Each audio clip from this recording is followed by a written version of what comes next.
So, ayan guys. Luto na yung rice sa warab anab o malpot guys. So, ayan parang biko siya guys. So, ayan. Egyptian rice yung ginamit ko guys. Lahat ng mga sangkap nilagay ko na. So, ayan parang biko siya sa atin guys. Luto na siya.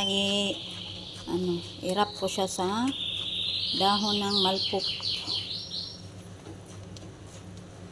So, ayan.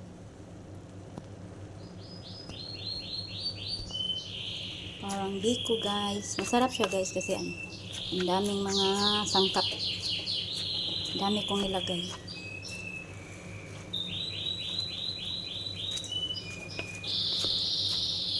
So, ayan. Thank you for watching. God bless everyone.